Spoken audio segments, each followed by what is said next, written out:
Remember when Matt Rhule said that Nebraska had all the money to get all the players? Yeah, maybe it's not exactly like that.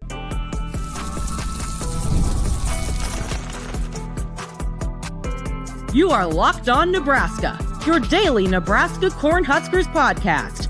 Part of the Locked On Podcast Network, your team every day.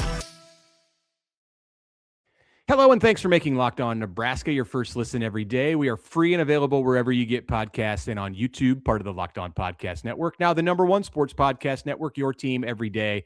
And today's episode is brought to you by Mazda. We put that same drive into every detail. Wins define the moment, putting in the work, that defines you. Stay tuned for highlights in this week's Moving the Game Forward. There's more to a Mazda because there's more to you.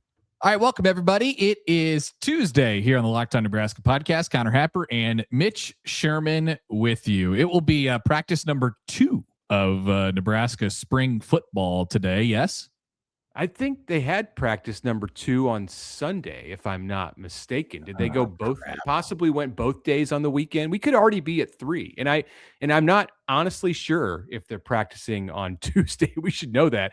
There's a practice Wednesday because there's some media availabilities on Wednesday. What are you? Right. Yeah, I think you're right. On the original thing that I got, so Saturday, Sunday, Tuesday, Thursday, Saturday. So Tuesday, Thursday, Saturday this week. So this will be practice 3. Yes. Okay. All right. I believe that is accurate. All right. Just had to get we got that straightened out. Wednesday, we're gonna hear from Brett Maher, and we're gonna hear from Nebraska's 2 defensive line coaches, Corey Brown and Roy Manning. So that'll be new stuff for us. Always love to meet the new guys. And good to catch up with Brett Maher, who we haven't talked in a while. No, you think we'll have to introduce ourselves to Brett Maher? You know, when there's a new coach who hasn't been around the program or hasn't been around the media, Keith Mann always does a very nice job of saying, all right, can you guys just introduce yourself on the first question here? As if they're going to, that coach is then going to remember everyone's name after they've been asked one question by that person. You know, I was just thinking, like, I actually thought about that not long ago.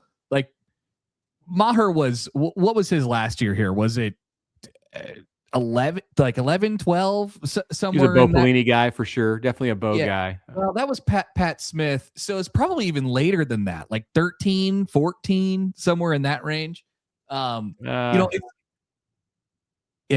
me the date so I don't sound like too much of an idiot. 2012 was the end. He was undrafted out of Nebraska in 2013. So yes. Okay. So it was 12, and then it was Pat Smith for 1 year, and then it was Drew Brown. Okay. So anyway, good kicking lineage.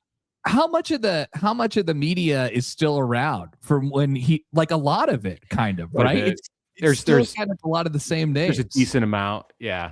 Yeah, he's not going to need an introduction to a few people, but Mike Eckler didn't need an introduction to a few people, and Mike Eckler had pretty much talked to everybody that he knew in the media before he ever went up on the stage, and still it was probably like, he was all right, introduce yourselves. To be here about a year ago, and now times have changed. That's not the case anymore. So we'll hear more about that later this week. Anyway, so Matt Rhule. You flash back to October. Nebraska's 5-1. Matt Rhule gets a contract extension amidst some Penn State chatter, and he signs an extension to stay with Nebraska. And he used that as a platform and as an opportunity to say, "Hey, look, now is the time to everybody rally around, and let's get everything we need. We have a good fundraising situation. We have a good NIL situation right now, but let's go beyond. Let's be one of the big dogs." And that was sort of a call to action. And he said, we now can go get anybody we want. And now we fast forward to today, or this week, or whatever it might be, spring ball. And Nebraska, of course, did well to retain the talent on its roster in the transfer portal. Did not get a whole lot of high dollar transfer portal additions, just as far as the market was concerned. I don't know that Nebraska, there's a real conversation to be had here, and this is what we're going to do. I mean, was it the money that prevented Nebraska? Is this the conversation we want to get into? Like, was the money the spot, the prevention from Nebraska getting whatever it wanted in the portal, or I don't think it was all about. I don't think it was all about money. I think it's interesting, and I wonder if Rhule would say it the same way again if he went back through October, because the quote that stands out, and I often hear people reciting the quote. It was, "We can now go get anybody we want." And that's a bold thing to say, because you do know, and he knew at the time, that there were plenty of other programs that were also out there upping their fundraising efforts. And as it played out in the portal, it does take more than just having a big wad of cash to be able to sign anybody we want. You got to have other stuff going for you. Yeah, and Nebraska has a lot of other stuff going for it. They have a top of the line weight room facility, academic services, like a stadium that's filled for 60 straight years, and like they have a lot going for it. But there is one thing that they're missing. College football playoff appearances. Yeah. Like, multiple years of over 500 seasons in a row, or, like whatever it might be. So before we get into that, let's hear Matt Rhule talk about this from the first day of his pre-spring press conference. Here's Rhule. I think we have had more than we ever have, but as we've ascended, other people have certainly ascended, right? And so, sometimes people ask me, why didn't we do this? Why didn't we do that? And there's a finite amount of dollars that are available. So my job's not to complain; it's to figure it out with whatever we have. But there are $40 and $50 million rosters in 2026 in college football, and so we are grateful. Troy's worked really hard. Troy Dannon's worked really hard to get us in a position where we're hopefully within striking distance of some of those other teams. And we have had more than we've had previously. So that's kind of where we're at, but there is no limit maybe on what some people are doing. If you say my job is not to complain, are you actually kind of complaining? Yeah, I this is a really complicated thing here. Because like, you're always going to be chasing. You even the top teams, even the teams that feel like they can get any player they want, they're going to be chasing too, because there's a new oil mogul on the block and he's coming for all the players, or there's a new power in the backyard of Ohio State, and its name is Kurt Cignetti in Indiana. Like they're coming too. So like somebody's tech company just got bought out by Google. Yeah. It's basically like a monopoly game. It's like, oh no, your tech company just tanked, and that would be great in college football, like on the Oregon Trail of college football. Like your rival's like recent graduate just had a startup company that was purchased by Meta. Crap. Mark Cuban just got involved with a fledgling program with a really good coach. This is horrible. Straight to jail. But so there's that. You're always going to be chasing a little bit. But I think my main thing here is, when we talk about this stuff, is Nebraska has everything it could want for a program that wins at the rate it does. And so I think the question that we could be asking here is Nebraska tapped out for the resources that it for the amount of wins that it gets back, from its resources? Like they have to be the winningest program in the country for the amount of money that they put in. Their dollars per win is very. You know what I mean? So I think it's fair to ask the question of isn't this just another way of saying Nebraska's tapped out from a money perspective for how many games it actually wins on the football field? This seems like it's a good time to reinsert Kirk Ferentz's favorite stat in the world: wins per game. Wins per game. Yeah. Dollars per win. That's I don't know if that's a metric that Pat Stewart and his staff chart inside the Nebraska front office. I don't know. Could Nebraska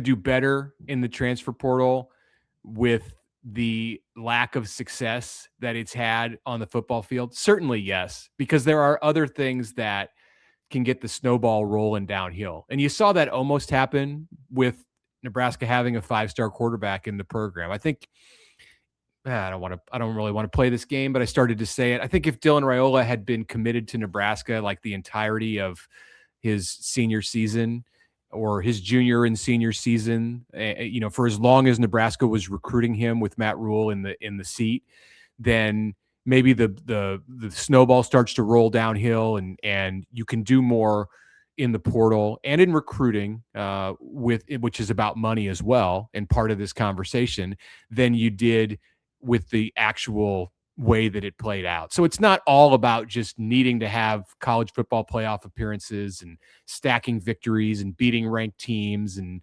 doing the things that Nebraska hasn't been doing as a program. It's not all about that allows you to be able to go sign the elite players out of the portal, but it's a big part of it. And, I just, Mitch, it's just hard for me to really have this. And I know it's more of a business than it's ever been. And it's more about money than it's ever been. There's no doubt about it.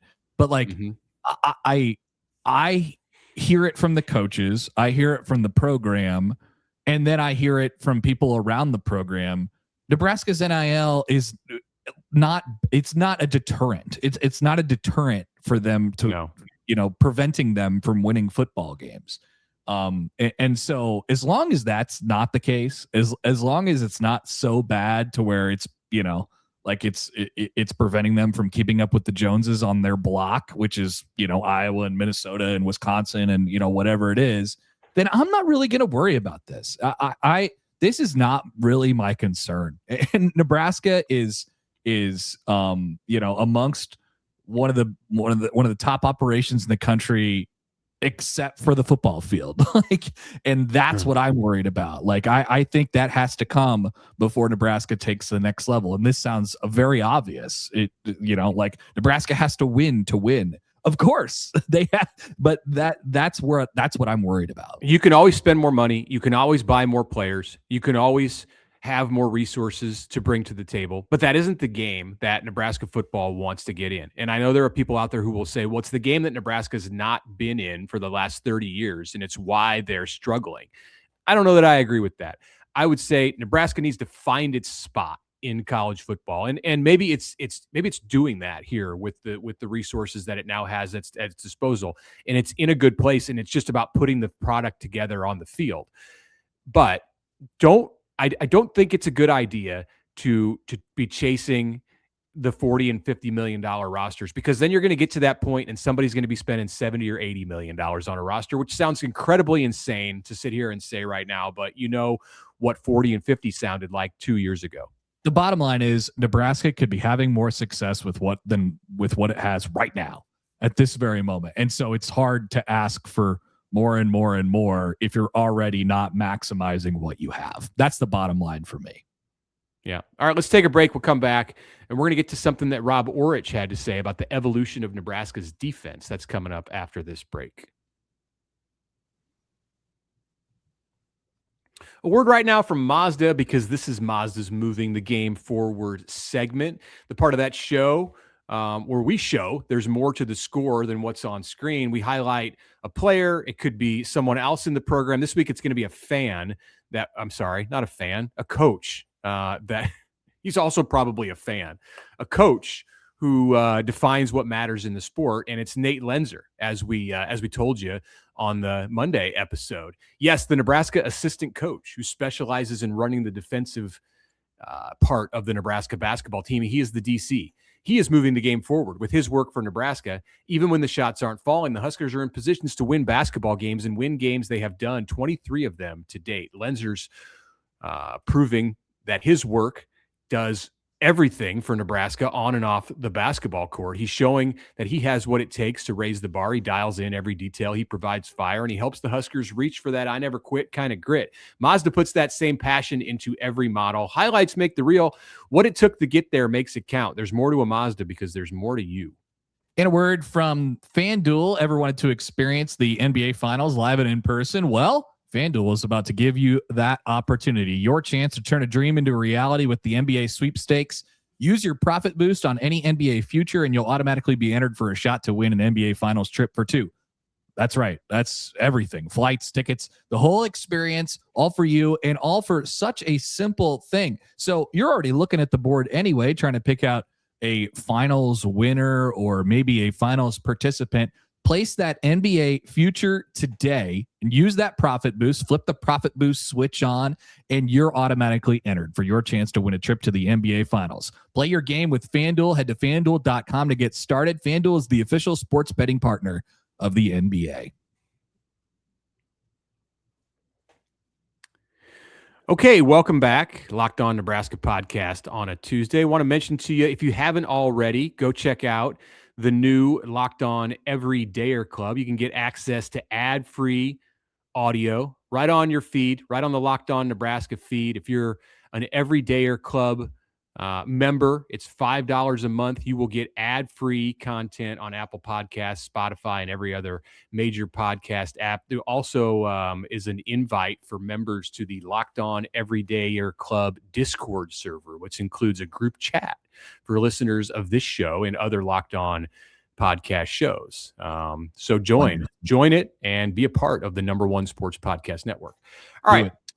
First opportunity for us right now to go back to last week and recall what Rob Aurich had to say. He's the new Nebraska defensive coordinator. We learned last week about his coaching influences. We heard about Aurich's, there he is right there, the Happer lookalike, long lost brother of Connor Happer.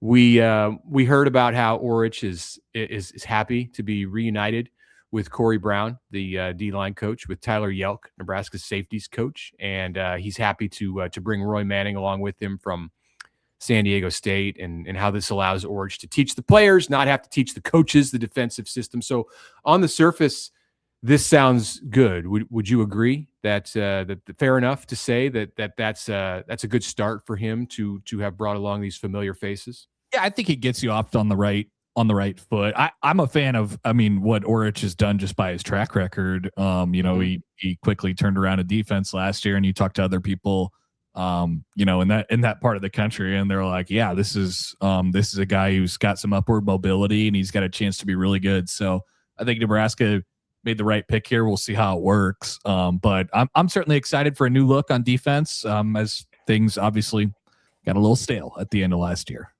You obviously don't want to cut any corners there and say we're going for the quick fix and we're just going to bring in the coaches that are going to allow assistant coaches that are going to allow you to implement your system as fast as possible. But I think we believe that Matt Rhule made a smart choice in hiring Aurich for the reasons, Connor, that you mentioned, and Aurich's track record is solid, and until proven otherwise, we'll believe that Rob Aurich made some smart hires and was not just picking familiar faces. So agreed.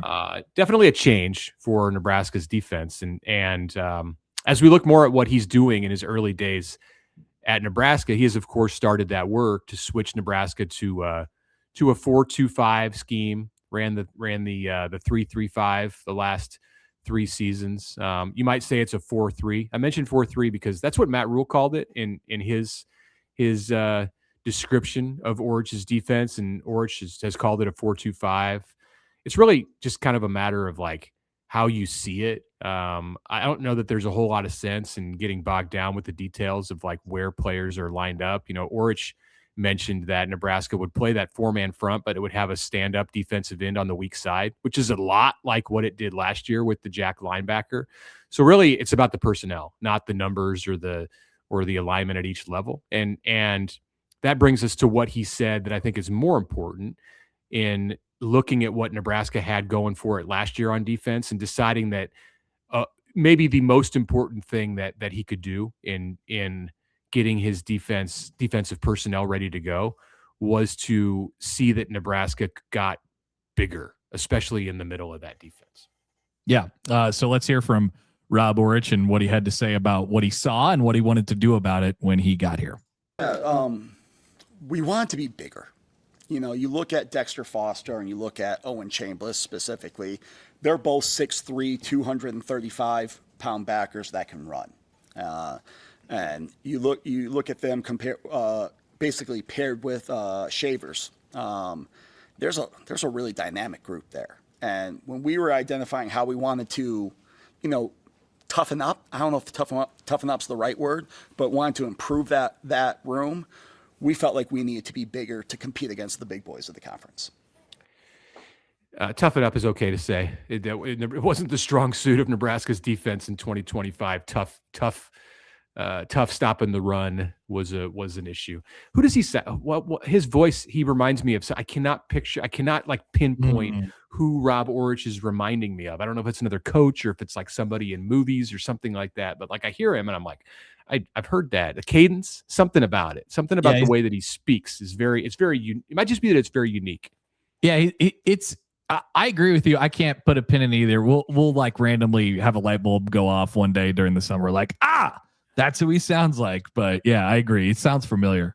Your great friend Frank Caliendo could probably master Rob Aurich in like 10 seconds. He could listen to him and he could have him down. If Aurich becomes like a sensation as Nebraska's DC, then you can recruit Caliendo to do his best Rob Aurich. Yeah, watch out. You get some Caliendo impressions going. That'd be good. But I think he's right about what, obviously what they needed to do coming off of last year. And, there's people over there that are really excited about Foster. And I think obviously Aurich is included in that. And then you have Chambliss in there as well. And don't forget, and this is not just a linebacker thing, but McDougal as well, talking about another guy who comes over with Aurich and, is familiar, not only familiar with what they're doing, but has had success doing it as well. And so all that stuff matters.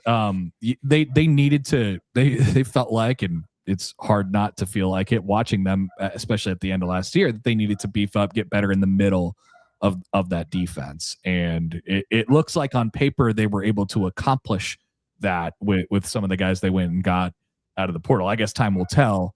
But it looked like they were able to accomplish that.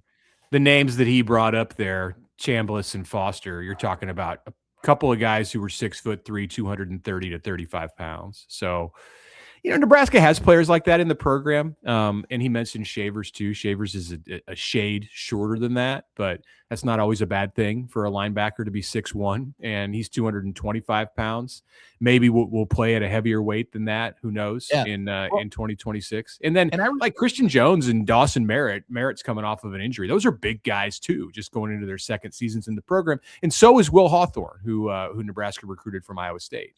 Well, and yeah, absolutely. Like Jones and Merritt will get bigger too. Like there's a frame there where they can really add to it.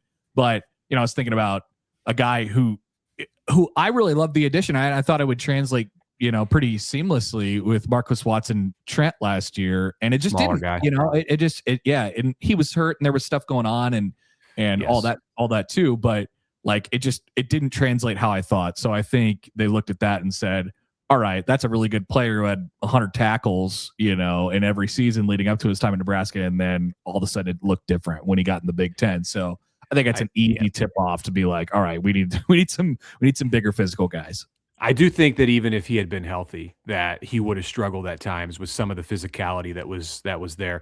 And as we've said on this show, it wasn't all on the linebackers. Like some of the struggles that Nebraska's linebackers had in 2025 can be related directly to the struggles that Nebraska's defensive line was having in being able to get off blocks. And if you're getting pushed back, if the line of scrimmage is getting pushed back, then, good luck to your linebackers.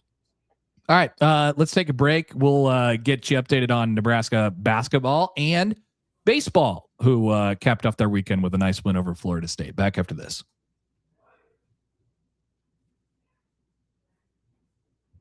All right, first, a word from Indeed. Hiring isn't just about finding someone willing to take the job. It's about finding the right person with the right background who could actually help your business move forward. And if you want candidates who match what you're looking for, Indeed sponsored jobs is the move, because instead of hoping and praying that the right person stumbles across your post, Indeed helps you match with quality candidates by boosting your job listing to the people who actually fit your specific criteria, life skills, certifications, and location. So if I were hiring, I wouldn't just want someone who could help. I'd want someone with real experience who could jump right in. And all in the process is going to save you time and you're spending less energy sorting through mismatches. Speaking of time, here's a stat for you. In the minute that I've been talking to you, companies like yours made 27 hires on Indeed, according to Indeed data worldwide. So if you are hiring, spend less time searching and more time interviewing candidates who check all the boxes for you with Indeed sponsored jobs. Listeners of this show will get a $75 sponsored job credit to help your job get the premium status it deserves at Indeed.com/podcast. Indeed.com/podcast. Terms and conditions apply. Hiring, do it the right way with Indeed.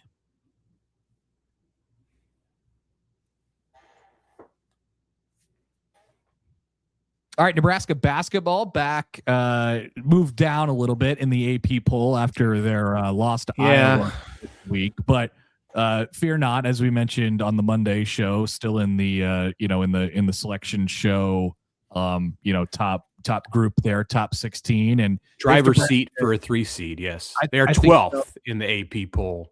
With a little bit of upward mobility too, with some teams around them who have the ability to take some losses. Nebraska not invulnerable to that either, but I do think if things break right for them, they could jump up another seed line still and be a 2 potentially. But that's if things go really well, and Nebraska presumably finishes the season 3-0, 4-0, I guess, which is on the table. Sorry, Maryland, I'm sort of skipping over you at this point. But number 12 in the AP poll this week.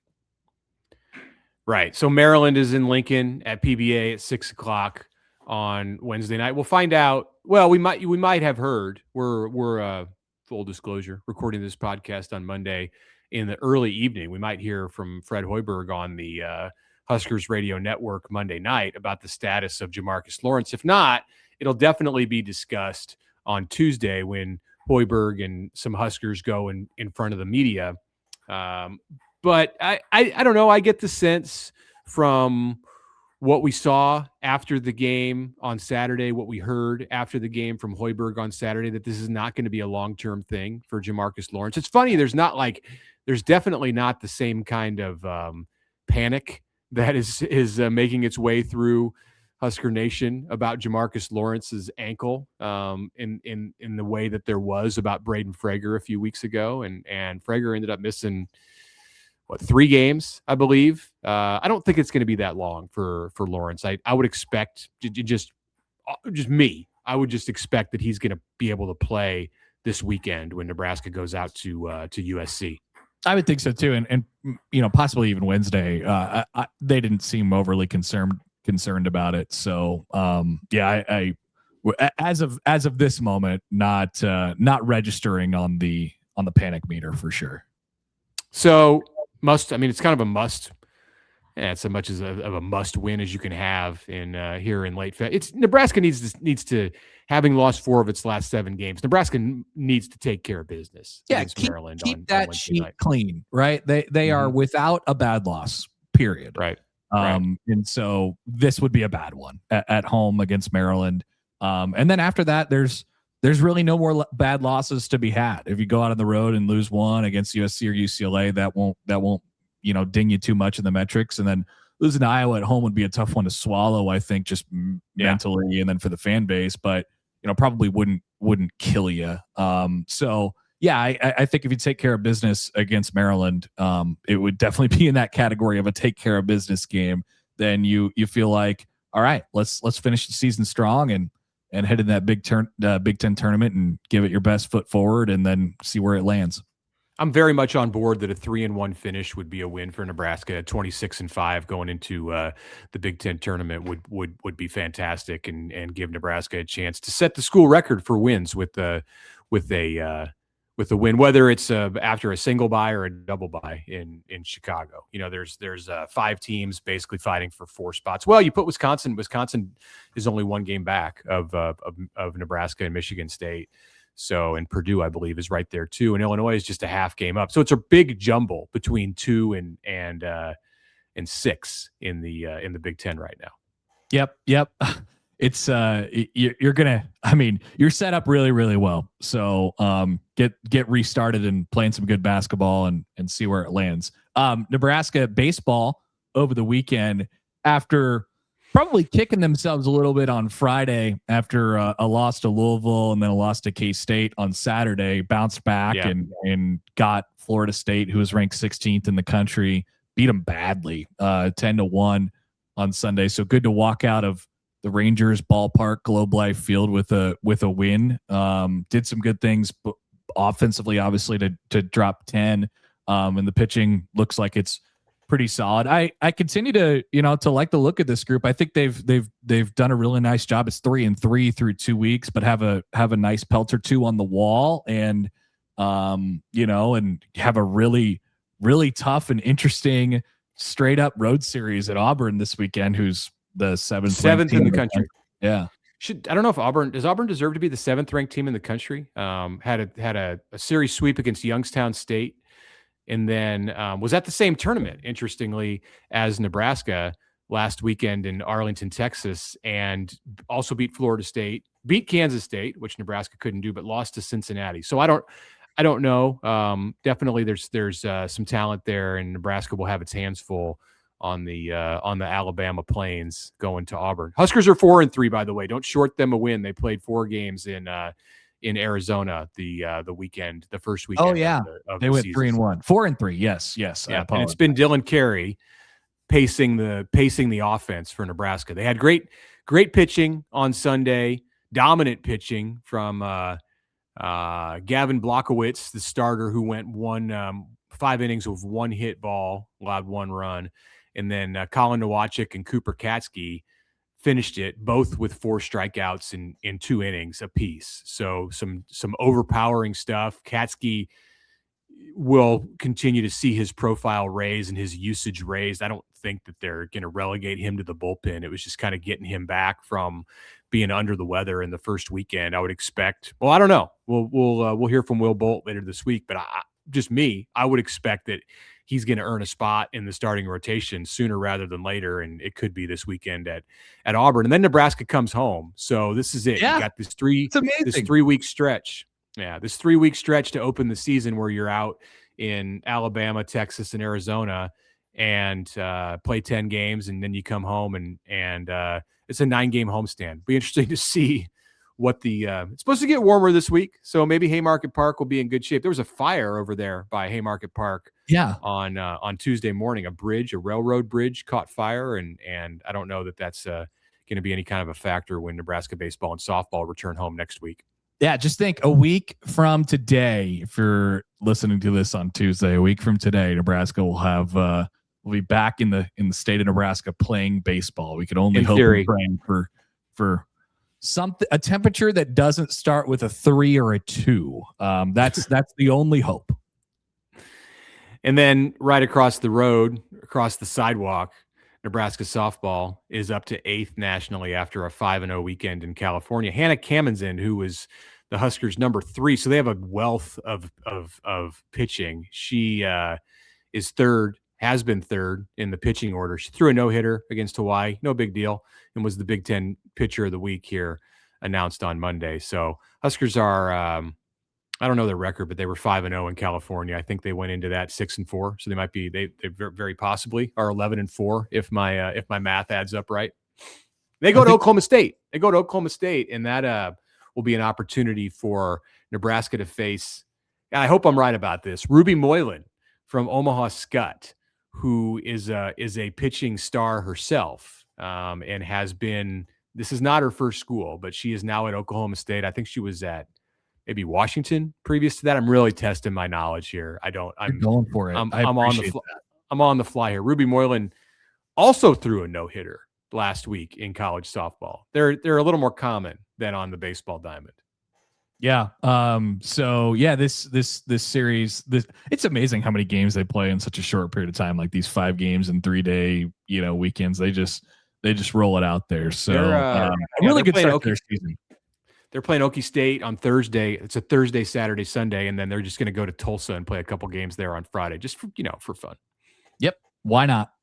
And then we'll see how much they get tested in the Big Ten. But I think both baseball and softball, especially if baseball is able to grab a win or 2, even at Auburn, like you'll you'll have some wins that'll hold up. Obviously, the remainder, the Nebraska softball is in a very different place. I mean, they're fighting for a national seed and to host all the way through the supers. Nebraska baseball trying to find a way where they could make it look good enough to potentially host the first weekend of the NCAA would tournament. Love to do that. But both, have put themselves in decent position to be able to have that as an opportunity. They would love to do that. Will Bolt's team would love to bring a regional back to Lincoln. Has not happened with Nebraska in the Big Ten. And their problem in the past few years has not necessarily been winning these games against the Florida States of the world. It's been taking care of business on Tuesday and Wednesday. So haven't played any of those midweek games yet. The pitching depth looks promising. So we'll see when Creighton and Omaha and South Dakota State start to come on to the Nebraska midweek schedule, if they can take care of business in those games, because that can really kneecap your ability to have a resume that's fit to host in June. All right, that will do it. Excuse me for us today. Make sure to check us again on Wednesday. Thanks for tuning in to Locked On Nebraska. And follow us on all the social platforms and on YouTube, of course, as well. And make sure, once again, you sign up for that Everydayer Club. It is for you. Get Locked On Nebraska ad-free, plus members-only Discord access, and more. And you know what? We'll provide the link in the show notes, in the show description, if you would like to join that. We'd appreciate it if you did. If you're listening with us, we'll send you make your second listen Locked On College Football. And if you're watching, we'll send you over to the first ever national 24/7 Locked On Podcast Network YouTube channel. Appreciate you being with us today. We'll talk to you tomorrow.